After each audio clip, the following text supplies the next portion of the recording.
Hello everyone and welcome to this live on the signs that you are potentially dating someone who has a severe avoidant attachment style. I'm going to be joined by Tawny, who I'm going to invite now to join me to discuss this live, and we'll get straight into this. Just want to make it very clear that whilst these signs are things that we can point out and tell you for indicators of red flags, they may not necessarily be silver bullets that will immediately identify someone who actually has avoidant attachment. Some things you learn as you go in dating. So we'll share what we've learned, some of the things you can ask, identify, challenge, obviously in a boundaried and a healthy way, and also things that you can do if you feel like this actually isn't worth, investing any time or energy in, because it's going to hurt more than actually heal. So I'm just going to bring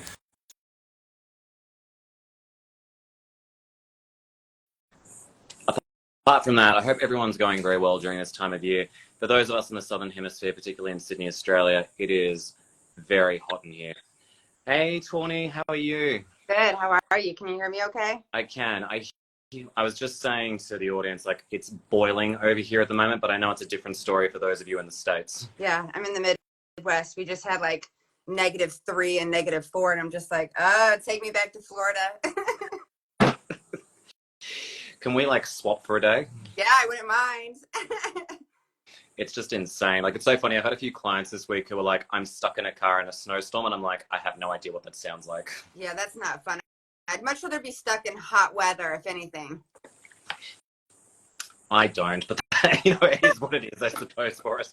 Anyways, as we're getting started, do you want to introduce yourself for everyone? Sure. I'm Tawny Loveless. I'm a motivational love coach, a certified confidence coach, and the author of Red Flags Explained, the no bullshit guide to identifying and understanding 69 red flags in dating. I basically help people let go, lean in, and level up their love lives. Thank you very much. And for those of you who obviously may not know me, my name is Ken. I'm a counsellor here in Sydney, Australia, who mostly focuses on helping people overcome grief, navigate difficult relationship experiences, and work on their attachment style. Do a bit of trauma work too. So stuff that you and I are both very much, knowledgeable on. So as I was saying at the beginning, and as I was introducing this topic for everyone, today we're discussing the signs that you're potentially dating someone with severe avoidant attachment. And as you and I have both dated people who are likely fearful and also dismissive avoidance, I thought this would be a good opportunity to just discuss, the general red flags, things that you can ask people in dating to kind of suss out, okay, like how do you, cope with like big emotional stress in your life, loss, heartbreak, so forth, and how to maybe work through some of those moments with a partner to see if they're actually willing to work on their stuff. Yeah, so key to have that partner who's willing to do the work with you. So you're excited. I feel like that's it in a nutshell. You know what? It really is, no matter where you're at, like in the love life spectrum, because the fact is, if you don't have that partner who's willing to do it with you, I mean, it's one-sided and you can't do much. You know what I mean? No matter how much you want. I completely agree. So with that being said, since you are the queen of red flags, especially based on your own lived experiences, did you want to maybe share a few or one in particular that you would want to discuss? Sure. You know what I was thinking? I've had so much time since our last live. Let me just share. It was so powerful. But it was also really powerful, even though it's been 2 years since that journey of, breaking or walking away from an dismissive avoidant. It was pretty healing for me, Ken, just to kind of go through it and process it again. And it just, to hear myself back, and I watched our live back, and to watch the growth and everything that I've connected has been so helpful. So, one thing I missed so many red flags being the queen that I am. I missed so many flags because, like we said, they're genuine people in the beginning. We believe what they're saying, and I believe that they believe what they're saying. But one of the red flags I noticed was extreme independence, like self-reliance, like doesn't depend on anybody. And I noticed that when it came to friends, or when there were stressful times or challenging times, or, just even like in his career. And I'd be like, well, why don't you ask your mentor? Why don't you do this? And it was just like kind of this reluctance, and when I say it's great to be independent, it's great to be reliant upon yourself, but I'm talking about extreme independence. And that's something that really, when I look back, I should have taken a bigger picture and been like, wow, he doesn't really rely on anybody. And then who seemingly is self-possessed and isn't going to be, all up in your space is actually quite refreshing, I think, for a lot of people who've come from very overbearing caregivers and people in general. However, I think it can be quite alarming when those people that we're attracted to seemingly don't want to let us into their, to their world when it's actually kind of appropriate.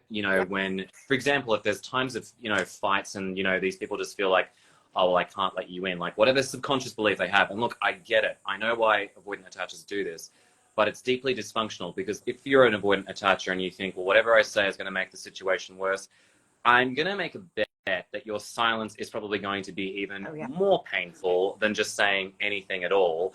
And it is up to your partner also to work through a lot of their own emotional stuff as well too. It's not on you to protect the peace in that situation too. Yeah. So, I think that it's self-reliance to the point where it's almost like deciding for the other person and the people like how things are going to go. Yeah, kind of like, I don't need your input because I'm doing it this way. I've got it this way. I'm not going to ask for your help, because if they ask for help, they look at that. You made a really good point about, I am an independent woman. I am successful. I am ambitious. I am driven. So many of my past relationships were very emotionally more attached. And so what lacked in my last relationships, or my previous relationships before the one with the dismissive, was the emotional connection was there, but the providing wasn't, and I mean financially at that point, like matching me or going in together. I seemed like I kind of was the breadwinner, and that's not to say that's a problem, but it was moving forward. One of the things that attracted me to him, because I was like, oh wow, he's really independent. He's got a career. He's, financially stable. That in itself attracted me. So I thought, oh, this is going to be this is what I've been missing, and this is where I'm at. But it totally, got the financial and missed out on the emotional part.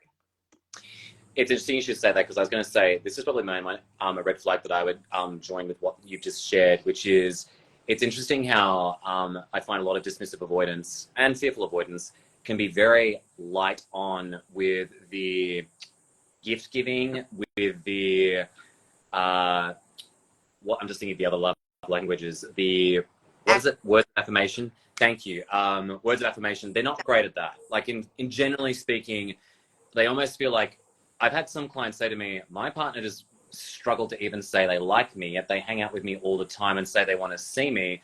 It's almost like they were afraid to say it. And I take that a step further and say, I think for many, particularly dismissive avoidance, the idea of even accepting that they love someone feels like a loss of independence. Yeah. So I'd say a red flag there is, it's almost like a stubbornness to owning their feelings and their vulnerabilities, because they perceive that, sharing a bond with someone is somehow a negative thing, and they can't even own their, even that joy and that positivity.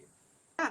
In the beginning, it's kind of like we talked about. In the beginning, it seems like the perfect relationship. I had the words of affirmation, the quality time, acts of service. I had all the love languages. Everything felt good. But as the relationship got more intimate and more emotionally demanding, or, the requirements of what, to take to the next level, it's interesting because that's when you see the pullback, right? But that's when all the compliments stop. So it's like the very things that are traits, or we would say characteristics of a dismissive, it's hard sometimes to know that they are in the beginning, because in the beginning, they don't display those. You know what I mean? Because in the beginning, it was all compliments and it was all these things. But as we hit those intimacy, like blocks and challenges, oh wow, I remember having conversations where it's like, you don't even compliment me. Like, why would you not say like I look nice, or why would you not say this? And then it was like, oh, okay, now he will. And I'm like, now you're doing it just out of, like, you seem like you're doing it out of spite and not out of genuineness. It's very interesting how the dynamic shifts, but it's something to pay attention to along the way. If you feel that, we always talk about the push and pull relationships and the cycle of like the avoidant and the anxious attached. But the truth is you really got to pay attention to that pullback. It's not always just there's a push and pull. Sometimes there's a pullback and they're not coming back, I completely agree. It doesn't matter what attachment style you are. I've had people who are avoidantly attached with other avoidants who've spiraled like an anxious attacher, because that pullback was something they weren't expecting, and it really made them spiral. They were like, this is really uncomfortable for me. I don't know why this is happening. And it doesn't make much logical sense at all. And I also want to say too, this is a great opportunity to say, in the beginning, I find that many individuals, regardless of attachment style, can be phenomenal. You know, there are people who can, you know, wow us. We can be attracted to them. And sure, we have our own red flags. Like we project, we imagine what this person's going to be like. Hell, I think one of our red flags, and I've said this to my clients this week, is that, you know, I feel like a lot of avoidance can seem like like a teenage fantasy. You know, the jock who seems like the popular guy from school, you know, the cool aloof girl who just seems to be too cool for anyone. Everybody likes them. Yeah. Yeah. And it doesn't mean that they're necessary. And I think that for a lot of people who may be late bloomers, high achievers, it sort of becomes a bit like, you know, catnip, in that they're like, oh my God, I need to just like achieve this person because then it will make me feel worthy about myself and maybe make that inner teenager inside of me happy. And I think that is a bit of a red flag for us to take accountability and go, hold up a minute. You know, is your inner childhood stuff getting attracted to people who quite frankly are unavailable and very much likely avoidant because, you know, you have some unmet needs of your own and you're projecting thinking that you'll somehow turn, you know, the beast into, you know, the love of your life. You know, we talk about red flags a lot, and I was going to hold off to the end to talk about how to be proactive. But the fact is we really need to dive into our own attachment styles. We really need to gain a clear understanding of why we do what we do, why we communicate the way we do, why we behave the way we do. We need to gain a really clear understanding, because in understanding our attachment style, it will help us understand why we may be attracted to certain types, why we may, you know, attract an avoidant. It helps us understand. If we can understand all the attachment styles, it can help us better understand, because again, in the midst of this relationship is when I started to learn, and this is going back, gosh, it's been a minute now. We were in a relationship for like 6 years, and it's been 2 years since the break. Like, it's been about 7 years, but like in the midst of that is when I started learning about attachment styles, you know? So I didn't really, I mean, I knew of it, but I didn't have the understanding that I'm encouraging other people to gain, you know, gain the understanding. Because once I did, it was clearly, I could check it off and go, oh my gosh, maybe I could have, you know, at that time I was like, maybe I could have communicated this way and I could have approached it that way. And later on I did, but it just gives you such a more clear picture of who you are, what kind of a partner you need to, you know, that you want to attract, and who can provide what you want, you know? So I encourage that fully. Yeah, I completely agree. And maybe this is something worth saving towards the end. I completely agree. But I think it's a good disclaimer to have, because before we go into this, I want to say, and this is something I said even at the beginning and when we were promoting this, we could spell out all of these red flags, but I've had clients, and I know myself, where it's like we could say to ourselves, oh, I know what I want. I want a partner who's kind, loving, considerate, reciprocal. But I can assure you that the kind, reciprocal, and lovely person will be benched for the more unavailable person if those subconscious things inside of us have not been dealt with. But perhaps we can talk more about that at the end, like you said. But yeah, I think going back to sort of signs of someone who might have a severe avoidant attachment style, I think one of the other things to be mindful of is their relationship history as well too, because if the way they describe it is very colorless, and what I mean by that is it lacks a lot of depth. They say sort of things like, oh, you know, we fell out of love, or we just weren't that compatible, or, you know, all my exes were crazy. It doesn't really give you a good indicator as to how they actually navigated those situations. Like falling out of love, like what does that mean? Did you try and at least attempt to go to couples counseling to work on this? You know, if all your exes were crazy, you know, what were the circumstances for that? Surely it wasn't just that your exes were all crazy. And I feel like at times, some of them will even say, oh, I've never been in love before with any of my previous partners. And it's just sort of like, well, why did you stay in like these 7-year relationships where you didn't love your partner? Yeah. You know, it's interesting that you say such a colorless picture, because it's so true. Like the previous relationships I tried to inquire about, and really it became a point of tension. You know, didn't want to speak about it, didn't know why we were addressing it, why would we bring up the past? It was really, I mean, but when in the very beginning, when we could kind of converse about those things, there weren't many details, you know, and it makes you wonder, like, well, I mean, there's no depth to it. There's no, like, I'm trying to gather some information here, and it was really kind of more like shut down. So I noticed that that's one of the red flags. They don't want to share about past relationships. They don't want to get into that. It's not, and there's nothing to talk about because they're not sharing anything about it. You can't gain anything. That one of the red flags I noticed is they tend to be, I don't want to say secretive, but they don't want to share personal information. I noticed with a lot of dismissives, personal information's off the board, and just, you know, just being kind of like, again, I don't want to say secretive, but it is. They don't want to share too much personal information or any of their past experiences. They will share a little bit, but they're not going to give you all the details that, you know, maybe the average person might elaborate on or open up. So that's definitely a red flag that stands out to me reflecting back now. I completely agree with you. And I think whilst they're very, I think also with a lot of avoidant attachers, you know, if they do give you personal information, it's often curated in such a way where it's designed to elicit sympathy and support, but not necessarily for you to probe deeper and actually inquire more about it. Like they'll want to make it seem like, you know, they're the victim of the situation. And it's like, look, we've all been victims of different situations, but I think at the same time we have to, you know, have accountability for the situations we've been in. And I think that the other thing I've noticed too is, what was I going to say? Oh, it'll come back to me. But I was thinking on the same sort of lines that they can, I've noticed that some avoidant attachers in the early stages of dating may default and be very passive when it comes to things that you want to do. Say, for example, you want to go on a date with them. There is a tendency sometimes, while sometimes they can be very good at leading things with dating, I've noticed a lot of them are not as well. Like many of them I find will often default to your preference of things to do. They may be very lazy to the point of not even seemingly that interested in planning dates at all. You kind of have to get it out of them. And I have had clients who are avoidant say to me, well, I was so shit scared to ask, you know, to tell them what I wanted to do because I was scared that if, you know, I told them they would reject me or they would shame me for my choice. And again, I get where that comes from, but in the moment, it often feels for the other partner like, oh, Jesus, I'm doing all the work to say, like, we should do this, we should do that.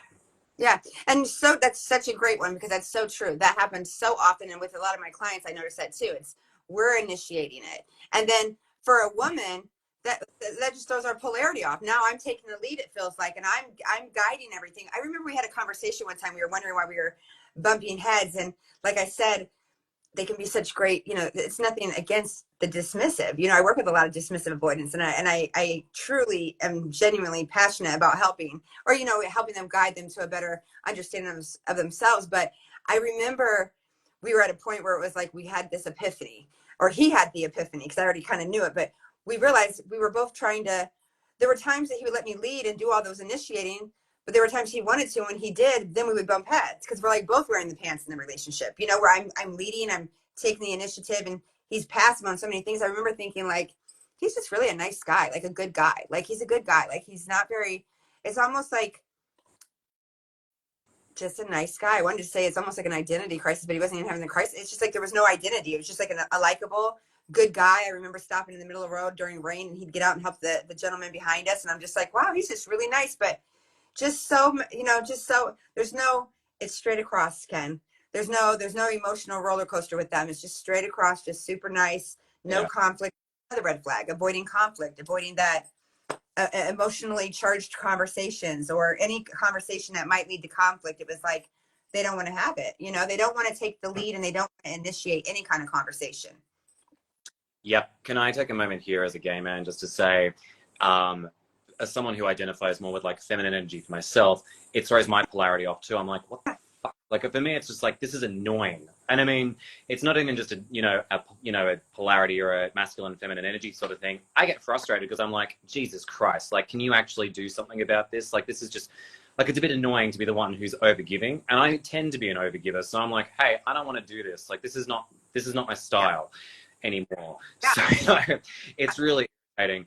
And I will say for the straight men that are dating avoidant women, I know it can be a real shock to their system too, because I think traditionally a lot of that masculine feminine energy advice kind of has been covert anxious avoidant advice in the sense that, you know, I think a lot of it has been, as a man, be very, you know, don't be very emotional, keep everything, you know, stiff upper lip. For women, you know, just allow the man to lead, let him do all the, you know, whatever it may be. And that may all be good and well and true if people didn't have attachment issues. And I find for a lot of straight men dating avoidant women, I find particularly for the anxious ones, they're in such a state of like, you know, identity crisis because they're like, I feel like the needy one in this relationship. I feel like I'm not even able to be quote unquote a man in this relationship because I'm demanding my needs and nothing just seems to be happening. And I feel like I'm dating, you know, a man who's a woman. And, you know, it's really interesting that they say that. And I have to remind them like, look, you know, it's way more complicated than just masculine and feminine in this sort of dynamic. Like, you know, it's frankly, it's traumatic, you're in a trauma bond, Mm-hmm. and you're not going to have your idea of manhood, feminine energy, whatever's Right. appropriate to your dynamic when you're with Yeah. someone like this. Yeah, and it's not to say that like this, like, again, dismissives can't be in a relationship, because we often say that they attract anxious and anxious attracts avoidant. And I know couples that actually work well together like that, but they communicate in a style rare to me, but it works for them. So it's not to say, because I remember having a client, he said, "Am I just a lost case? Like, am I a lost cause? Like, am I ever going to have a?" It's like, yeah, you will, but you're aware of this now, so it's helpful. Speaking of relationships, a red flag or a sign is not just those romantic relationships or those past experiences they have with somebody. Look at the relationships they have, the platonic relationships they have with people, their family members, their children, their coworkers. I remember, I'm very close to my family. I talk to my mom every day. I talk to my daughter every day. Like, my grandbabies are in the house. Like, I'm very engaged and involved. And I remember there was no engagement, very distant, no emotional connection, just very surface level, very, standoffish, very distant, no emotional connection.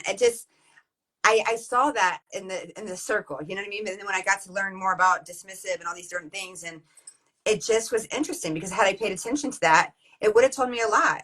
I mean, that's his family. I absolutely wanted that. I said they were close, but his idea of closeness was not my idea of closeness, which again brings us back to, like, we need to know, like, what our core values are and what that looks like. Just because you have a core value that's family first, and I may say family first, doesn't mean family first means we talk every day, but had I paid attention, and the more I did pay attention, I was like, wow, like, he's really distant he's shut off from them too. He doesn't let anybody in. So it's not just paying attention to their past relationships, it's how they engage with people that they work with, and their family members and their friends.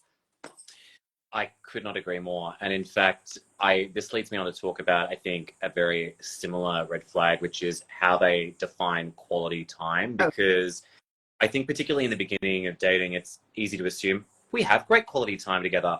But when that transition happens where you start to get closer to them, and of course, that's when all the triggers come up, that quality time turns from, passionate, long hours together to minutes, where, at one point in time, you'd be having these phenomenal dates and hikes and holidays. And now all of a sudden, you can barely get 2 minutes together to chat, over dinner. Like, it's one of those things where I find I've had a lot of couples in couple sessions where they'll say, he or she just doesn't seem to want to talk to me when they come back from work. And it's like, I get that everyone's, often tired off the back of a day of work, but we're talking, like, the avoidant partner will often say, but I am giving them time. Like, I'm always with them. Like, why would I, give them more of my time? Yeah.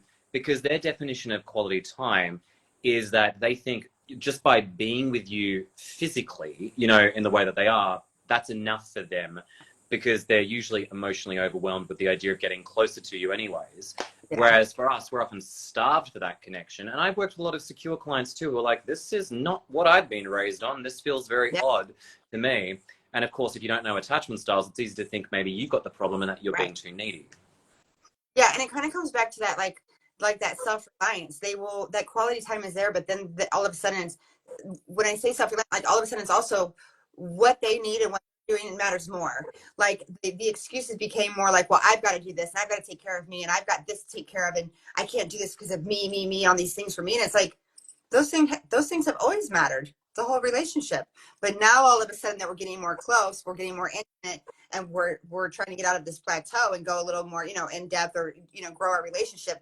Now all of a sudden is where you really see it's me. And it's like, oh, okay. I mean, that was a concern, like, this priority were first together. What's the difference now? But it does, like, almost like overvalued for them, Yeah, completely agree. And that's her excuse to pull back. So it's like, oh, it's, those are things I got to take care of for me.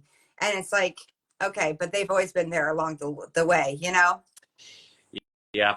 And it's jarring, because I think a lot of people think, well, why can't we go back to how it was in the beginning of dating? And I've had to kind of break it to people and be like, yeah, this is a natural consequence. You got to know this person. So this is the person, you're dealing with their defensiveness. And that defensiveness has been there for quite some time to understandably defend that person from perceived harm. And I have to often remind my clients, avoidant brain is not like anxious or even secure brain. You know, the way they process closeness is not like, for example, and this is a relevant red flag too. You know, a lot of people will often say, especially when they've been abruptly broken up with, why does my avoidant partner seemingly not value my worth? Why are they not fighting for this? Why are they not caring? And I have to remind people that's because they're feeling so much. And frankly, at that particular point in time, their prerogative is to go the other way and to run. They're never going to fight as hard for a relationship. Well, sorry, I shouldn't say never, but the severely avoidant ones, hell no. Yeah. They're never going to fight for a relationship. Yeah, and most people, when someone pulls back like that, I remember being cognizant of that, and he used to give like red flag again as like a silent treatment, and I mean a pattern of silent treatments to the point where I was like, okay, I know he's going to take a few days, it could be a week. I mean, it was ridiculous, and that's, some people can give silent treatments for 24 hours. We're talking about silent treatment for days or like a week at a time and stuff like that. And it's interesting because, geez, I just lost my train of thought there. What was I going to say? Ken, I'll have to come back to that. I can't think where I was going with that. It'll come back. I know you were basically talking about the silent treatment and how it can be ridiculous when you are, it's one thing to be silent for 24 hours, but it's another thing when it's like days on end. Yeah, I mean, I know. Normally, when someone pulls back, I lean in. I want to lean in. And talk. Let's talk and stuff like that. But with him, I even was cognizant at this point when this was really becoming a pattern, and I was cognizant of the fact that, like, okay, he needs time. I shouldn't lean in. I shouldn't go further or, go after him or chase or whatever, and the thing is in the beginning, I didn't know that. And I would lean in more, and I would try to explain myself and paragraph it out and write things. And the truth is for a severe avoidant, I mean, that just draws them even further back. I mean, anytime they feel anything, the whole goal is emotional numbing. So, I mean, that just pushed them even further, which is why it went from a day or two to like a week, and it was just like, my goodness, like, that's why eventually, you have to walk away, because, I mean, those are things I'm not going to tolerate in a relationship. And I want to make a point to say a lot of these red flags that we talk about can be confusing, because a lot of things we're talking about happen in regular relationships, and the person may not even be avoidant, right? It could be a completely different scenario, but it's the dynamic of the relationship you take into consideration, where everything's great and then it shifted completely and dramatically changed, or dramatically they just cut you off, or it's done and abrupt, a breakup and so forth. So, and I just want to add to what you've described, which is brilliant, is, it'd be understandable in a different relationship for what you're describing if, for example, there's understandable tension that had been brewing for some time about relevant issues that have occurred. Cheating, there's maybe been some financial troubles, there's work issues, you're having difficulties with the kids because, you just feel like you're not getting your needs met and you're just tired and grumpy all the time. Those kind of relational stresses, whether they be the little stresses or the big stresses, would understandably cause people to behave in such ways. But when you're in a relationship with someone who has severe avoidant attachment style and they're behaving that way for seemingly no legitimate reason that they have articulated to you, chances are it's them, not you. And you've got to also unfortunately come to the conclusion that it's just like, you're not the one with the issue in this relationship. They're the one who's holding out on you. Again, I get why this happens. I understand why they do it. But it is just one of those things where it is maddening to be on the receiving end of, because to your point, we want to lean in and be like, how can we work on this? And for them, their defensiveness is to be like, I need to get away from this. I also want to take a moment to say, this isn't a red flag so much for the avoidant. This is a red flag for coaches and therapists who will tell you, you just need to be patient for your avoidant partner in these sort of circumstances. And I want to say, if you're at a similar emotional level to your avoidant partner, probably far easier to be patient because you both got stuff you've got to work through together. But if you're someone where it's like your emotional maturities are just completely different, you're the Olympic tennis player with the rookie. Do you want to wait 5+ years for them to finally catch up to you? Like, I mean, and that's not a fun period of waiting for them to get to the same level of tennis as you. Like, that's a lot of hard work and a lot of coping mechanisms in between, where some of that can include cheating. Yeah, and those things will affect you and drain your confidence and rob you of your start to have some more self-doubt and all those things, and that's not what you want. So yeah, I mean, I would never, me, I would never give that advice. I mean, that's not me. It's a deal breaker. It's just a plain out deal breaker. If I spot it, I know it, or I can't. I mean, at this point, sometimes I feel like I wish we could give those, here, take this little quiz real quick. Could you do this for me? So, right. It's like bingo. Yeah, I wouldn't know now. But another red flag I was thinking about is the confidence level. You know, they seem so confident, but if you pay attention, they're overly critical about others. Super confident about themselves, but like overly critical about other things. And I remember thinking, like, why are you so like, what the heck? Like, why is he so critical about that? And if you were really that confident, why would you even have a statement or an opinion about being overly, you know what I mean? Be overly critical about somebody else. Like when you're confident, you just don't, you know, you're either supportive of somebody else or it doesn't bother you, you know? So that was a real, it was really interesting because the level of confidence that was attractive in the beginning, I really liked it. But as we got further in the relationship, it was almost like, I don't want to say a delusional level of confidence, but some of the conversations we had, I was like, okay, I'm confident, but I'm not that fucking confident, which means I feel like you're being delusional at this point. Okay. Like, you know, we'd have just random conversations. Who do you think as an actress would, or, you know, an actor would be on your level? Nobody. What? I mean, you don't? Like, seriously. And it could have been sarcastic, but it was like, I think he really believed like nobody was on his level. And I just kept thinking, that was a sign. Like, you can't be that confident. Because now I think back to certain things that were happening. And I'm like, nah, that's someone who was, you know, questioning their self-worth. And sad. So. Yeah, I completely agree. The other thing I was also going to think of too, because this can happen, is if you're dating someone with a fearful avoidant attachment style, you get the complete opposite, where it's almost like extreme self-deprecation, and also people who are using themselves at you know, the expense as like the butt of the joke. And Yeah. I often find like there is a sense of what I call either superficial confidence or inflated self-deprecation. Mm-hmm. And it often comes from the same thing, which is a real low sense of self-worth. I think that a lot of avoidants think, particularly the dismissives, think that they have a self-esteem and that they have a self-worth, but it's like, no. You have a superficial self-esteem and self-worth. You don't actually have genuine self-esteem or self-worth, because if you truly did, you would never be making, to your point, those remarks about other people, or by extension, yourself. Like, I think, you know, you're living in a state of denial if that's the way that you're behaving. Definitely. Yeah. Some of these comments I just want to share. Some of these comments are really great. Thank you for sharing. I'm kind of catching I caught someone saying that like they had an amazing birthday weekend with someone, and as soon as the amazing birthday weekend vacation was over, they left. So that was their dismissive experience. And someone else said like insecurity masked as arrogance. So yeah, I'm taking in all of this and just really appreciate your guys' comments and feedback and stuff like that. It's very relatable.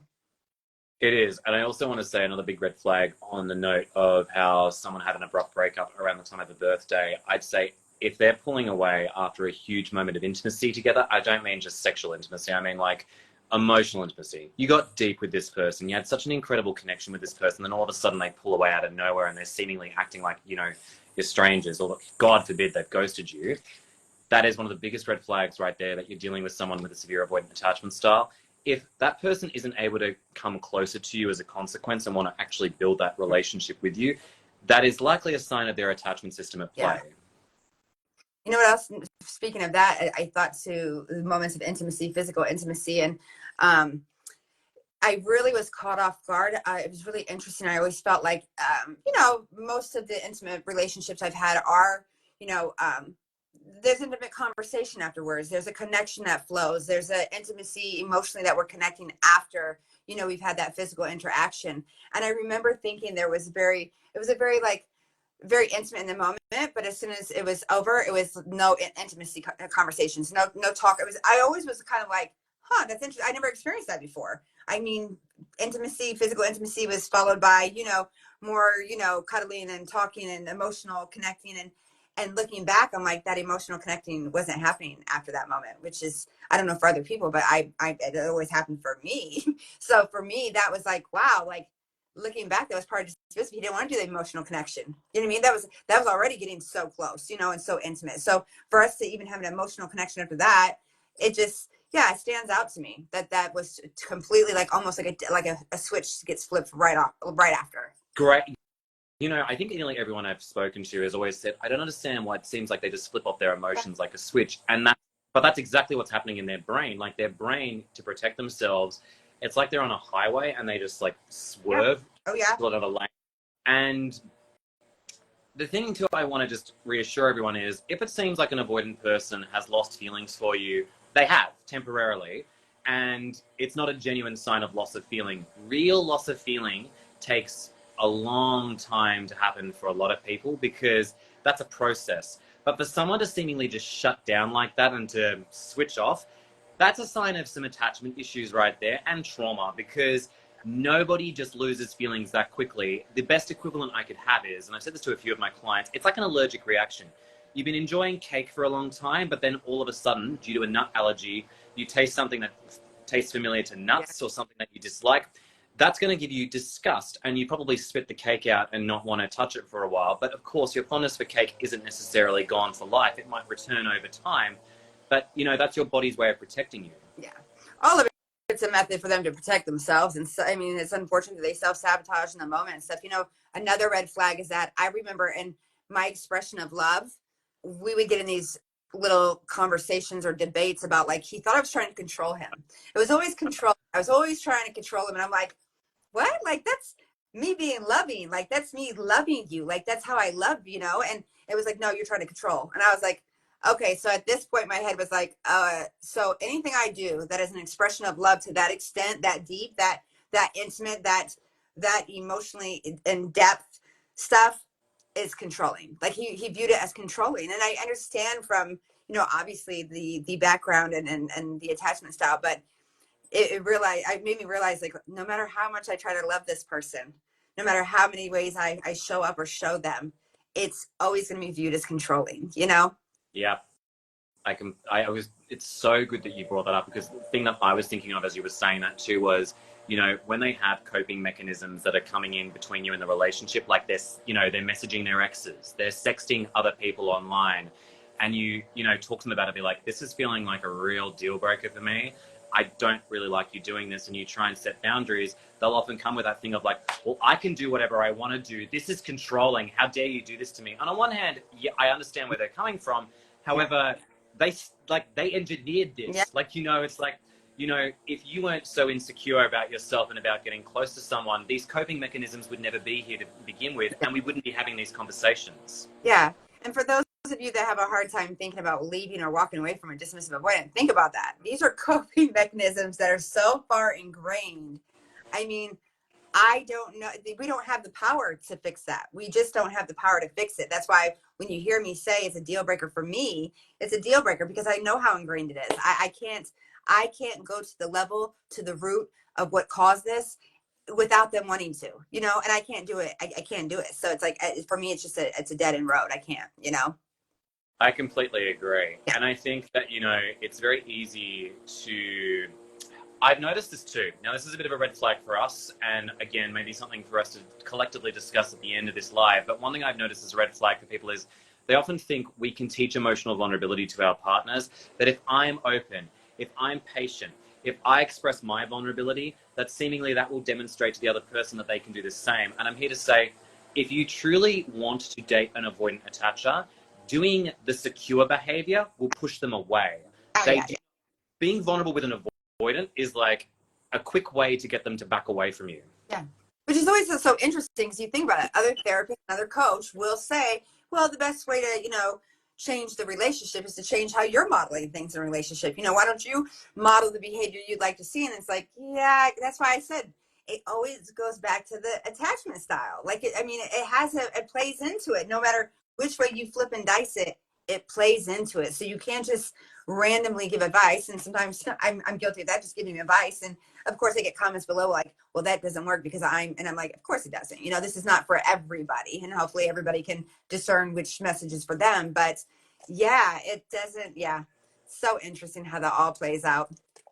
I think, and I completely agree with you. I think like the book Attached has probably had some fault to play here with this too, because I think if I recall correctly from that, it did seem like if you were seemingly more secure with your partner, that everything should work out with, for example, your avoidantly attached partner. And it's like, not always. Notoriously, they actually go towards people who are more emotionally unavailable like themselves, because that's their safety. That's their comfortability.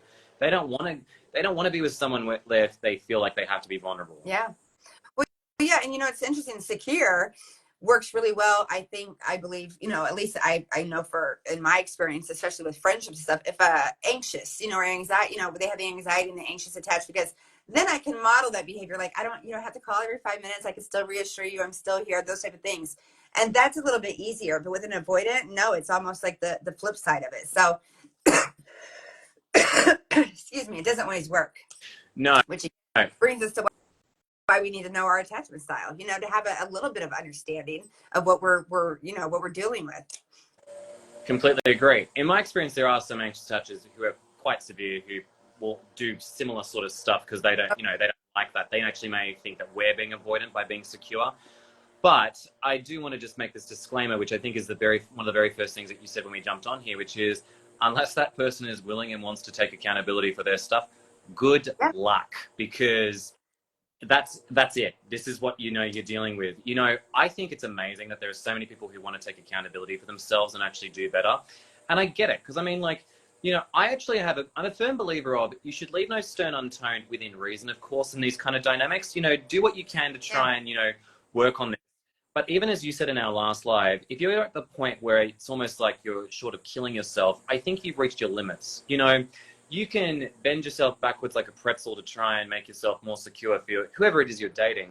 But at the end of the day, if that person's not coming to the table to work on this, I mean, I think you've got enough proof and, you know, to say, I've done everything I can. I can go to my grave now knowing that I did what, you know, I did the best that I could given the circumstances. Yeah.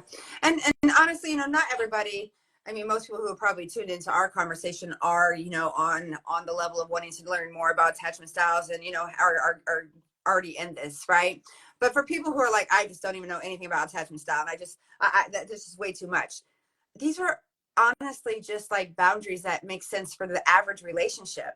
You would never want to stay in a relationship with someone who's not willing to do any work or help you or grow. Like, we're just taking it one step further about like, hey, when you really dive in deeper and understand the mechanisms behind certain things, it can be helpful. But even if you took all the attachment styles out of the way, a lot of the stuff we're saying still applies when it comes to the red flags and the emotional unavailability and, like, you know, and how they cut off or pull back and how they may not express themselves or they avoid conflict. Like, a lot of this still comes into play. So it's like, you don't necessarily have to know the attachment style, but you do have to have, you know, you do have to understand your self-worth and your standards and your deal breakers and all of that so that you can have a healthy relationship. I couldn't agree more. I'm going to be honest and say I think it's mandatory to learn about attachment styles because I think it'll save you a lot of grief, and it helps you just understand here's the thing. It helps you understand how you behave, you know, have emotional stress, what your go-to response is when there's conflict, how you manage, you know, fears of abandonment, because I think that's the crux of a lot of this sort of stuff, if I'm being overly reductive. Yeah. And, you know, how do you navigate when there's threats to the relationship that you need to, you know, understandably work on too. I think that a lot of this, you know, is fundamental to being able to have, I think, what everyone is actually ultimately looking for, which is peace, harmony, and someone who they can love with unconditionally and, you know, within reason, of course, in a romantic relationship. Yeah, absolutely. I mean, I would love for it to be mandatory, but you know, so many people that just don't even want to dive in and do the work. And it's like, but this stuff still applies. See, I mean, it still applies, even if you take the attachment out of it. But yeah, that's why, yeah, knowing your attachment style is like one of the first things. Like, I always tell people, like, if there's one thing I can encourage someone to do, and I can only give one piece of advice, learn attachment styles, learn yours so that you can have that, you know, the ability to understand. You know, when it came to dismissive avoidant, one of the red flags was not being very self-aware. I mean, obviously they're trying to avoid conflict. They're trying to avoid emotional, you know, anything that has to do with emotions, right? They don't know how to identify, embrace, or understand their own. So they're definitely not going to be able to understand yours, right? But the fact is, like, where was I going with that thought? I mean, it's one of those key things. Like, they're not able to do any of that. So they lack that emotional awareness, the emotional intelligence, the self. And I noticed that, you know, so for someone who is aware of attachment styles and love languages and, you know, your conflict resolution styles and all these different things, and you're a great communicator, you will pick up on the fact that maybe someone doesn't have the level of self-awareness that you have. And that is a key that maybe they could be dismissive because they're never going to dive into that probably, you know, because it's the emotional numbing. They're trying to get away. I mean, they don't want to be involved.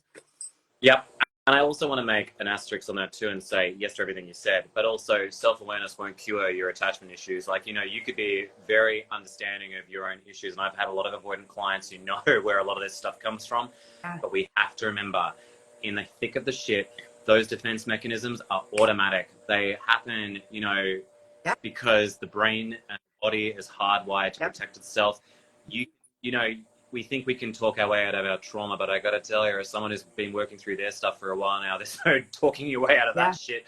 So I think that it's really one of those things where you really have to almost wait and see how these people you're dating behave under duress and what ultimately happens. Because I've had clients who've said, my partner was in therapy, I thought they'd know better. And it's like, well, we don't know what their therapist was working on with their client. Common example, people go to the gym. It doesn't mean they're wanting to get, it doesn't mean they're actually getting any results. Yeah. And just the same with therapy. Yeah. How many times I've worked with someone who was like, I've been in therapy for 8 years and never even got to this level. And they're like, I'm like, 8 years you've been in therapy? Or when I was a social worker, I saw so many people that had been in therapy for years and years and years that were displaying the same behavior they went to the therapist for. And it was like, 8 years of therapy, like what have you been doing in this therapy session? Like, where is the results? Where are, where's the implementation? So, be aware. It's attractive when we hear someone say, oh, I'm in therapy, I went to therapy. And I'm like, I love that. But the question to follow that is, what did you learn? What was your takeaway? What were your goals when you went in? And where did you arrive when it was done? Yeah. Because I hear lots of men saying that nowadays too. And it's attractive, right? Like, oh yeah, any man who's been to therapy, it means they're in touch with their emotions.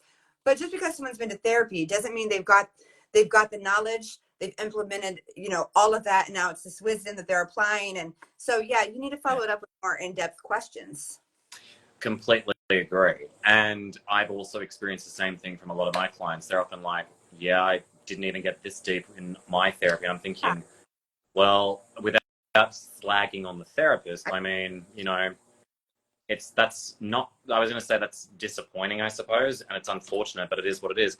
I was going to say, this probably nicely transitions into something I did want to ask you about too, but out of respect to you and also your time, how much time have you got left today? Oh, I've got a little bit of time. I'm just kind of free flowing, probably 7:30 at the latest. Perfect. Then I think that's more than enough for us. I was going to transition to, because I think you're an expert on this, and I love how you phrase this. This is a good opportunity to transition to the kinds of questions you can ask someone when you're dating them to kind of just suss out, I suppose, their level of maturity. Yeah. Because I think that, as you said in our last live, and I always thought about this too, you can never ask enough good open questions. Right. Questions. I always tell people, like, obviously my motto, if anyone follows me knows that, like, if you want a powerful love life, you got to be a more powerful you. And that's why it's so important, again, you can ask these questions I share with you, but the fact is you need to do the work. You need to ask these questions of yourself. Like the very questions that we ask other people, we need to be asking of ourselves as well. Like there's questions such as, like, of course, you're not going to ask these questions on the first date. I would hope not. That'd be your red flag. But that's so true. Yeah, I've got people that, matter of fact, I just was speaking to a client the other night, and they said during their second date, she laid out everything, like all the trauma, everything she's been through on the second date. And I thought, I get where her agenda is probably, hey, here I am. This is what I've been through. So you know what you're dealing with, right? But the flip side is you shared information with someone you don't even know is worthy of accepting it, right? You don't even know if they're worthy of hearing it or receiving it, or if they want to receive it and what they'll do with that information anyways. So you really need to know a lot of these things about yourself, because you're not going to just jump in and say, how do you handle pain? But through conversations, you can, if you're really listening to people, you can tap into where the conversation is going. How did you feel about that? One of the best things is, obviously through observation, is how do they handle you when you're stressed, when you're frustrated, when you're sad, or when you're emotional, right? Experiencing a different emotion besides joy or happiness or peace. And how are you handling it? You know what I mean? But the truth is how do they handle it when they're going through stress? When I think back to my dismissive experience, the stress, suppressed immediately. And then it was like passive aggressive, from 0 to 100. So, he didn't handle any of those emotions very well. But those are questions you can ask, when you're getting to know someone. Let's say, my job is frustrating. How do you handle that? Like, inquire. You need to become a good, like, how do I say it? I don't want to say investigator. You need to become someone who is comfortable, confident, and can ask questions with ease.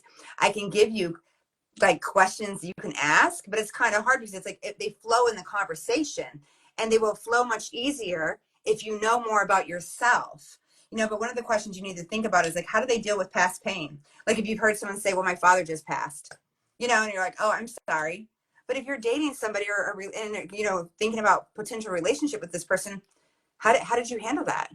How did that feel? Like, I haven't experienced that. I can't imagine, like what kind of emotions did you feel? Like you can ask these questions. Are they comfortable sharing about this? Are they comfortable articulating it? Or do they shut down, flip the conversation, and that's it? They're done. They're not talking about it. Or they blow it off like it's nothing. Like there's these moments where you can ask questions to get a gauge and a read on where they're at with their emotional intelligence.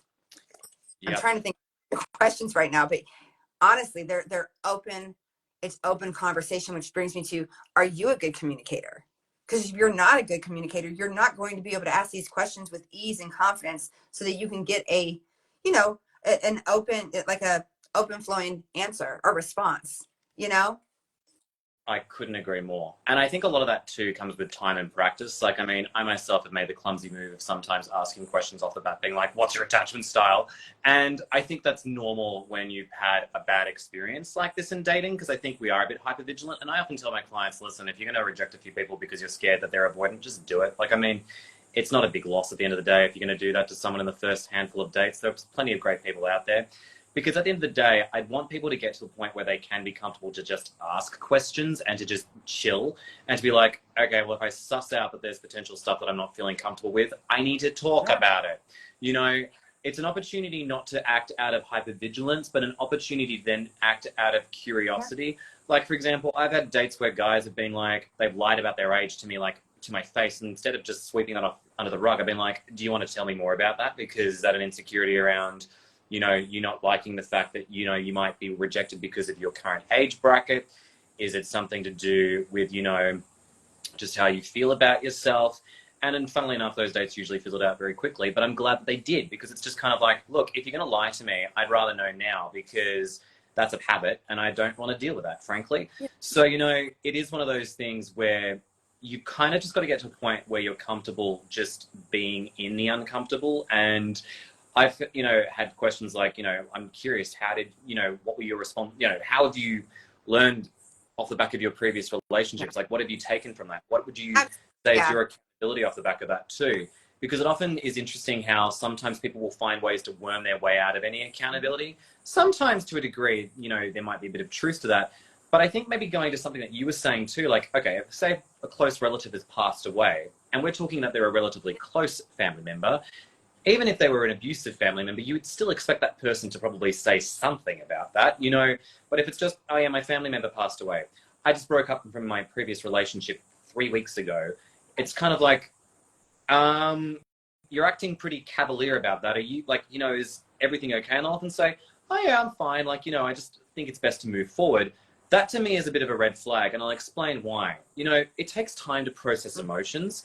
And I think for someone to be that cavalier about it is, unless there's like really good reason for that, I'd get a bit uncomfortable and be like, it takes me a bit to process my feelings about that. And dating is not usually the first thing I think of when I want to move forward with my life.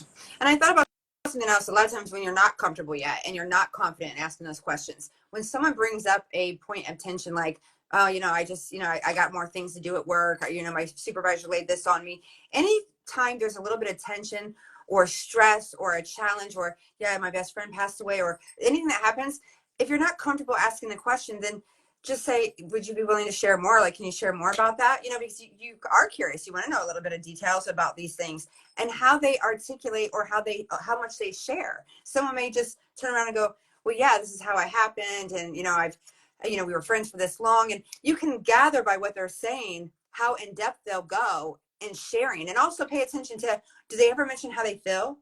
My ex, the ex I was in a relationship with, the dismissive avoidant attachment style, never was like, I feel. It was a very logic. Everything was fat. Everything. There was never, I feel stressed. I feel this way. I feel that. I noticed there was never, I feel. And there's lots of times in a relationship where I'm like, well, I feel stressed, or I feel like I can't do this, or I feel like we're here. There was never, I feel in there at all. And that was, a key. It was a red flag for me. So if you ask somebody, share, can you share more? Are they saying how they feel? Or is it just, this happened on B, C, you know, it's all factual. Do they ever express how they're feeling? You know, and if they don't, then you could follow it up with like, wow, you know, you must be feeling a lot of stuff. How'd that make you feel? You know, how does that feel? Like, I've never been in that situation. I wouldn't even know what to say, you know, and they may express, but that can give you some kind of a gauge and also open the door for more conversations so that you can ask more questions so that you can kind of gauge where they're at on that emotional spectrum. Couldn't agree more.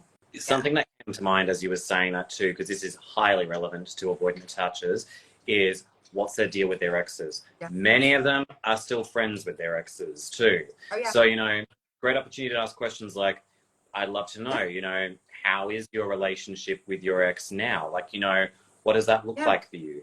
Because I find, quite frankly, those friendships with their exes are actually, their partner is still secretly hoping that they'll come back to them. There's that open door because they never really shut it off, right? Like they just kind of leave it because they want everything kosher.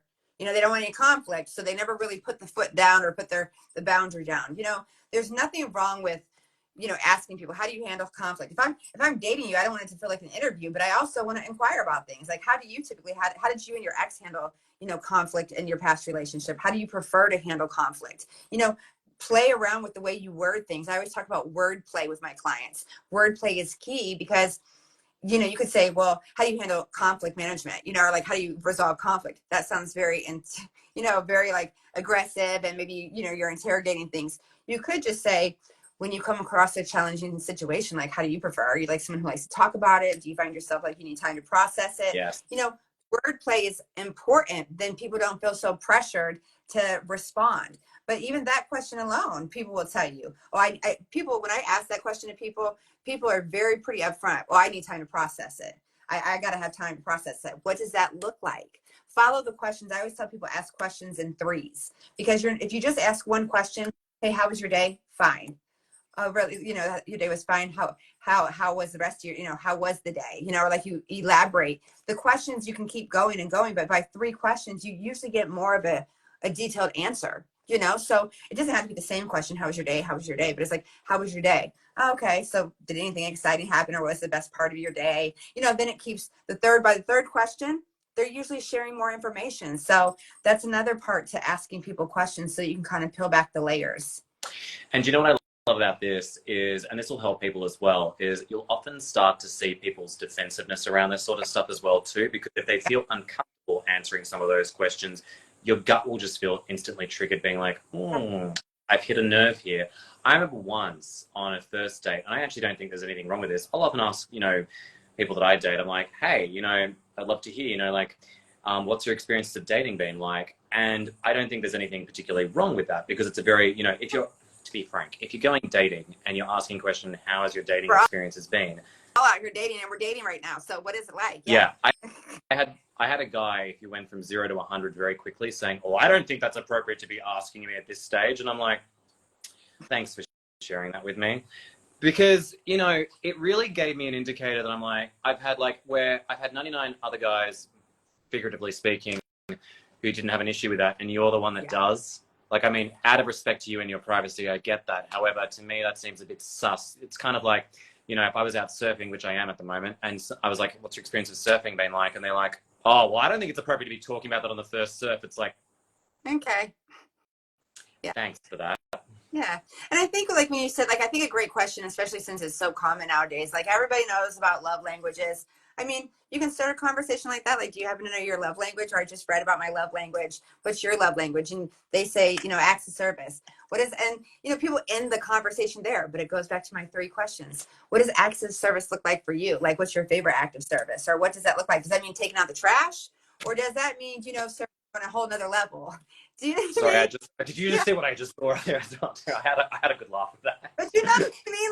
Like you got to know. So it's like, ask these questions, but it's like, if you just elaborate, because I ask people this, like, if they're dating, my girlfriends will be like, oh, you said love language was like, you know, physical touch. I'm like, well, you know, most men's are, a lot of men have physical touch as their love language. What does that mean? What does it look like?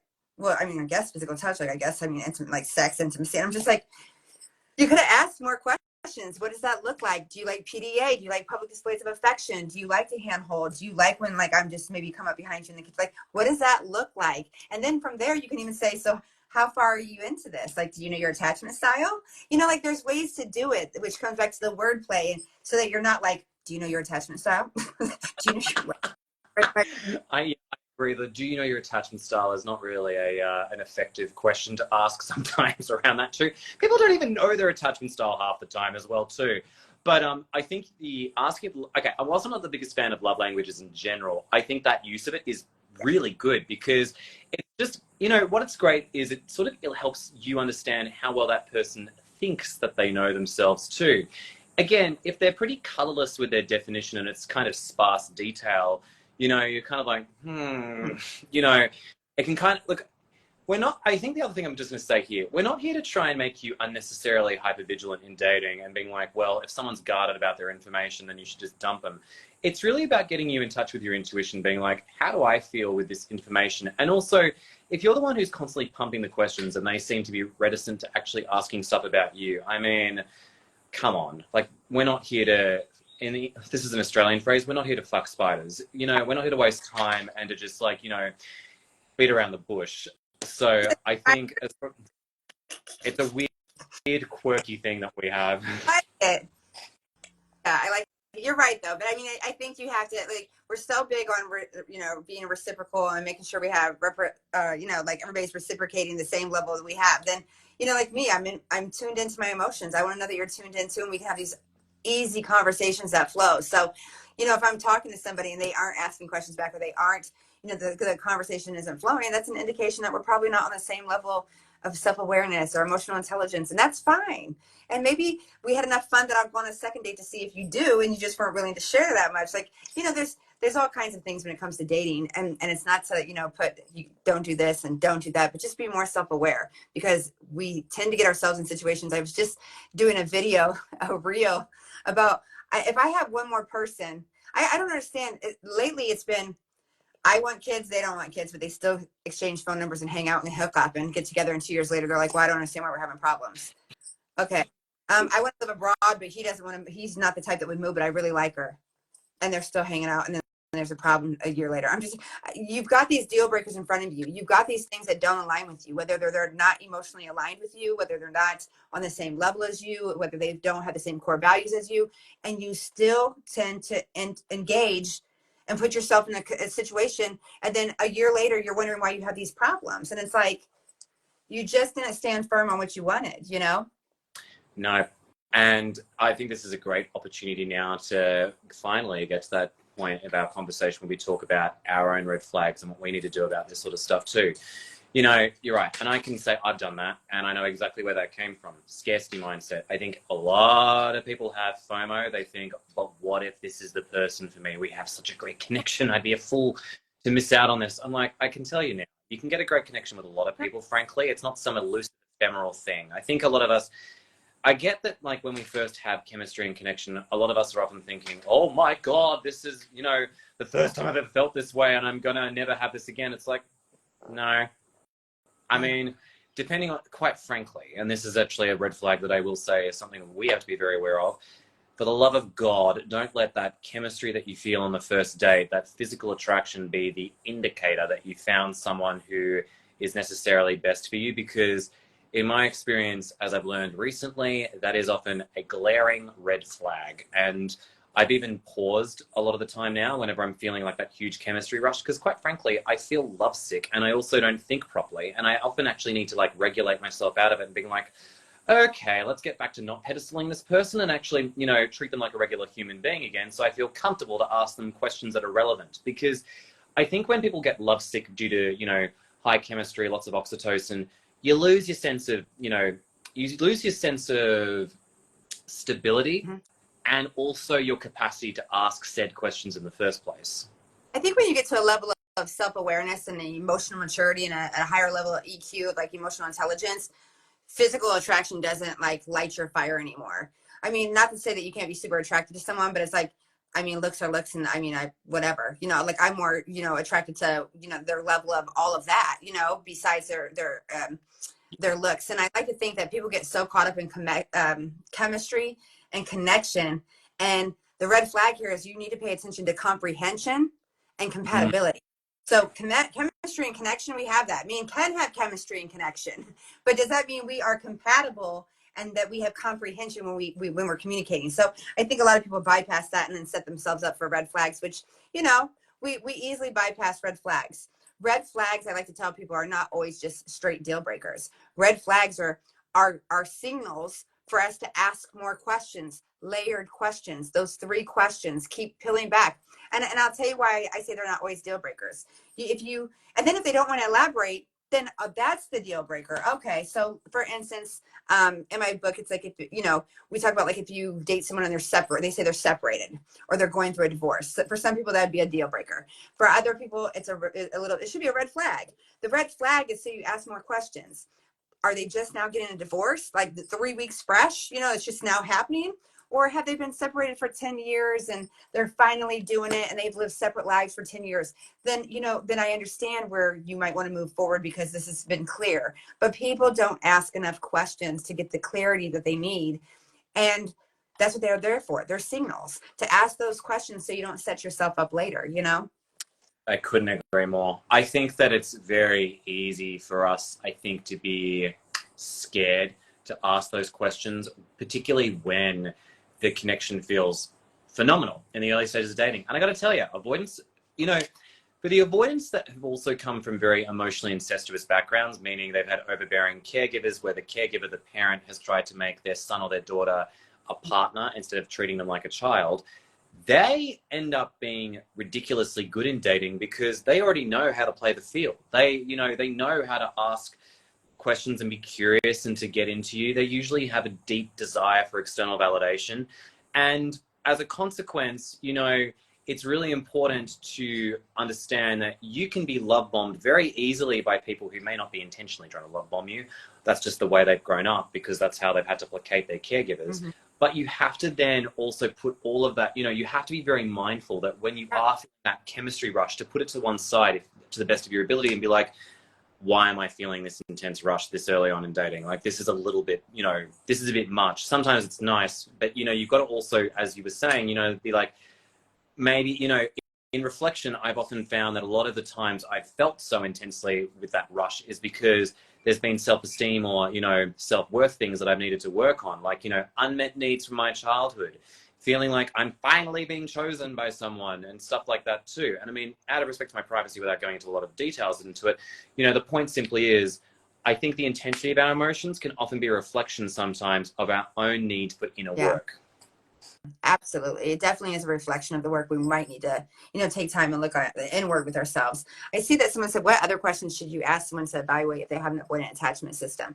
Again, you guys, it's really just everything that you may need to watch this back because me and Ken have like flipped through so many different red flags and so many different things. But again, when you're dating someone, what's your relationship like with your children? What's your relationship like with your family? And then ask the layered questions. Oh, we're close. What does that mean? So how often do you see them? How often do you talk to them? You know, what does that look like? I've asked these questions even as a bartender, because I bartend on, you know, part-time as well.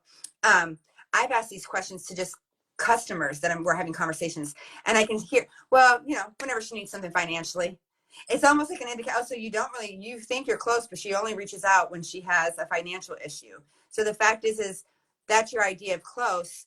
So how often do you see her? You know, like you can start to gather these conversations. What's your friend circle look like? How close are your friends? Do you have, who's your closest friend? Like if you have a challenging issue, or do you have a mentor? You know, if you go to my page, I have a lot of videos with these powerful questions with a little bit more explanation behind them. Kind of like, you know, we want our partners to lead. Who's leading them?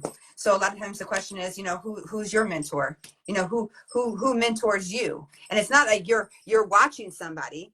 Who are you communicating with, conversing with? Who's your mentor? Like, do you have a mentor that you actually, you know, like I had a business coach a while back. I have, you know, mentors around me that I'm working with. But so often that's a great indication. If I would have asked my ex that, there was absolutely nobody. There was nobody. You know, he wasn't communicating with anybody, which makes me realize that like you're isolated.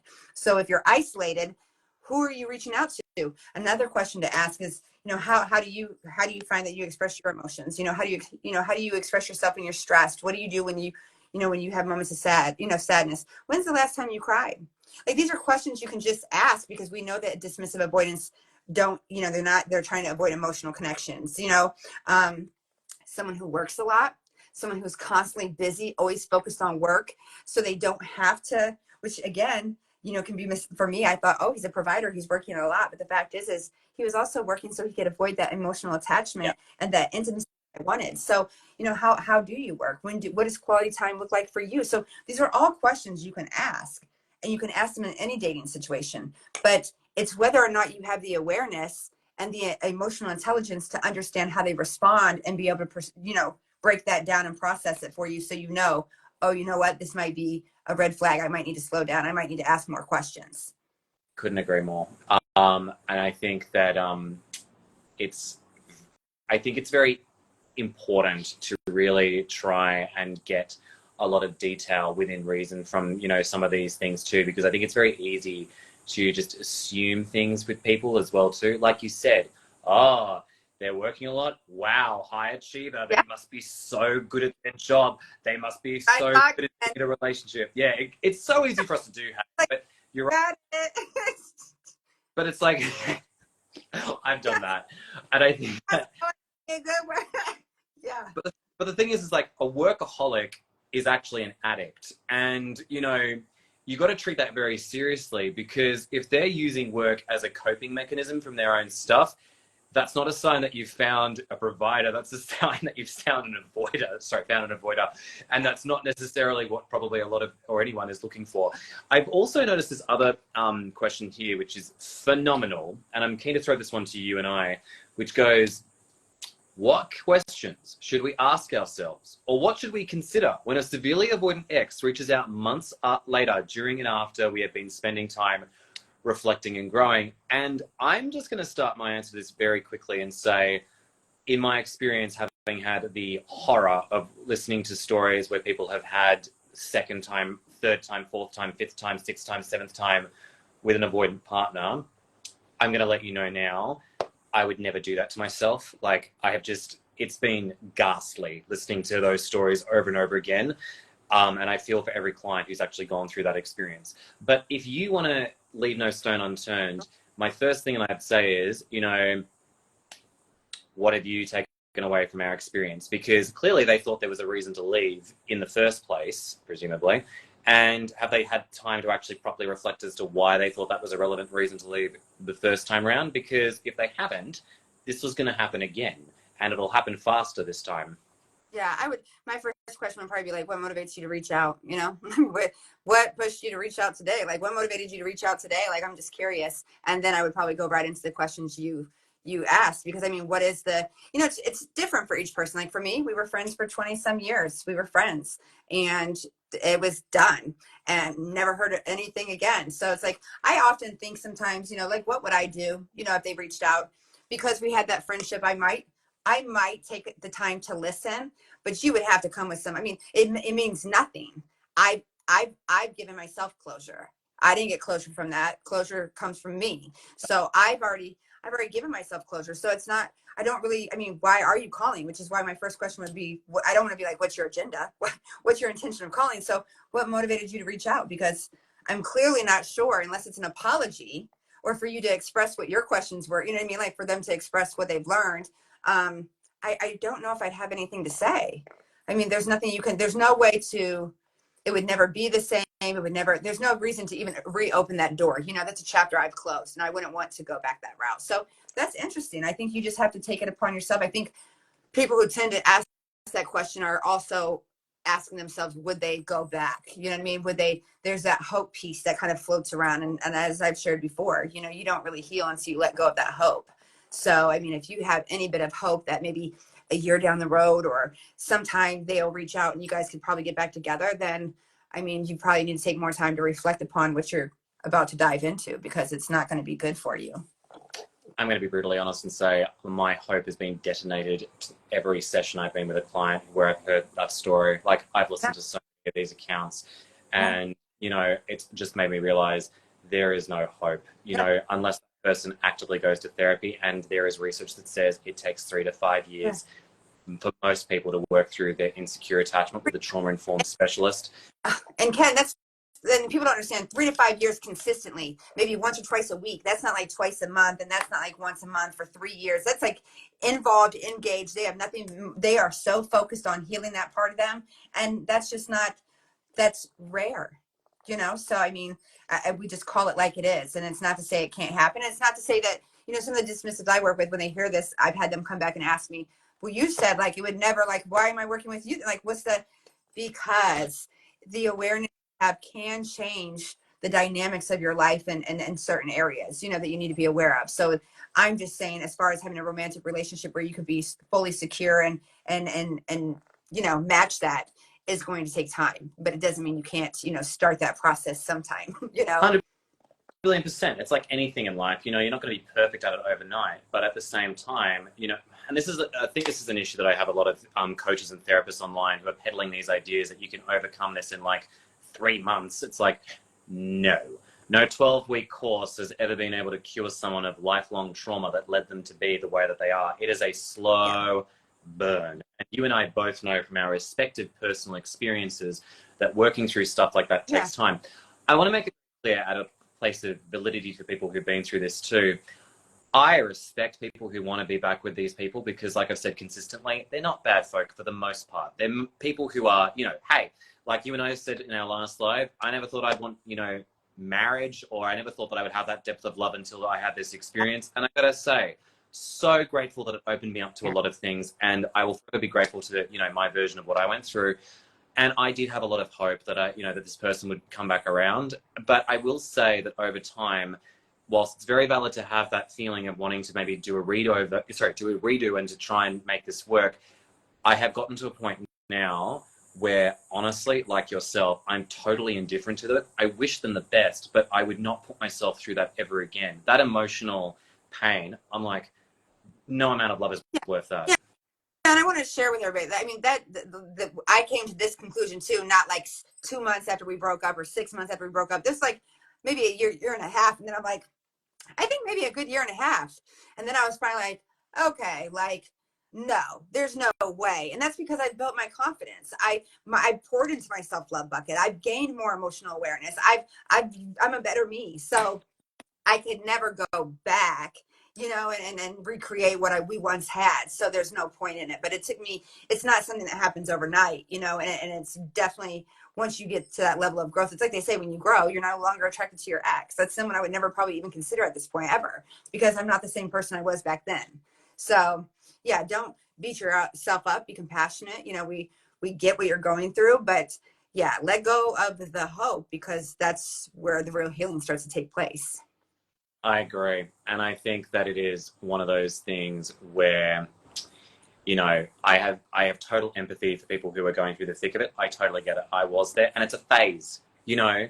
And honestly, if you truly did want to be back with them and do a redo, being at a point of indifference is probably the best place to be at, because you're not going to have so much of that emotional intensity and entanglement.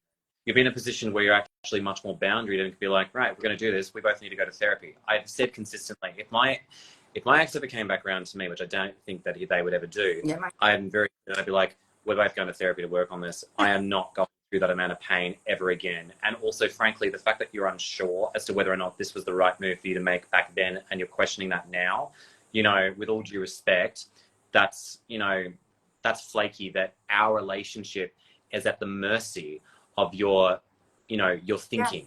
You know, your very inconsistent change of mind is affecting me that much without involving me. No way, Jose. That's like going to a job where you're never sure as to whether or not you're going to be fired tomorrow.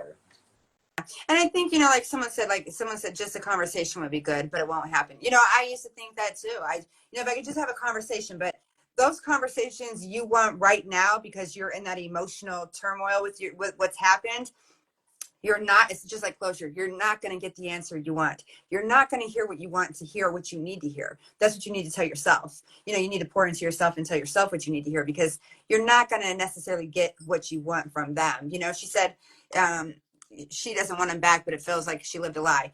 You'll have to catch one of me and Ken's, our last live, because we talked all about that. You know, it does feel like that, but I can reassure you it wasn't a lie. They're very genuine. This is something that's, again, ingrained within them. So it's not like they intentionally set out to hurt us. You know what I mean? They didn't set out to intentionally burn us to the ground and make sure we're damaged moving forward. That's not what happened. We just became a part of the spectrum that they're on, where they self-sabotage and they have, you know, they can't control where they're at that point, you know, or they're not capable at that time. So Yeah, I completely agree. I don't think there's anything Machiavellian about the way they behave. I just think it is, you know, it is what it is. And you kind of look at it, and honestly, I mean, I have empathy. I don't want to say pity, but I have guarded empathy for them, because I'm like, look, I know that, you know, these individuals weren't born right. like this, but at the same time, like a lot of animals in the world, I can respect them by not being engaged with them. Right. Yeah. You know, and I always think back to, you know, it crosses my mind here and there too, like, what if, like, since we were friends for, you know, so long before, what if like 10 years down the road we ran into each other? How would that look? And like, I have no idea, but I know that, let's just say for those of you that wanted to try a relationship, and this is, you know, you guys have both grown in different areas. I mean, because of the experience we've already had, could you imagine the first time maybe they do an old pattern, or the first time they do an old behavior? I mean, it'd be like, I'd be like, oh, it's a deal breaker. It's done. You know, like I'm, there's no tolerance for that, because you've already been there, and that would be a sign that, oh wow, maybe they didn't change. And you have to remember, when we're in relationships with people, often those triggers come up. So it's not something I would put myself in again. No, and I just want to say, like we said last time in our live, everyone is at different phases of their journey with this. I'm at a phase where I'm honestly quite grateful. I'm like, thank God I went through that, because I wouldn't be where I am today. Haha, making money off it. No, I'm joking. Like, you know, yeah. I'm grateful that I'm in a position where, you know, it opened me up to fixing all my shit, which frankly, you know, I've never felt happier as a consequence. But I think that it's important that, you know, it's important that we also respect the fact that just because Tawny and I can say from a place of indifference, this is how we feel and this is what we do, please do not shame yourself as thinking, well, I don't want to let go, so that says something wrong about me. It took me a long damn time before I was willing to let go of, you know, a lot of things too.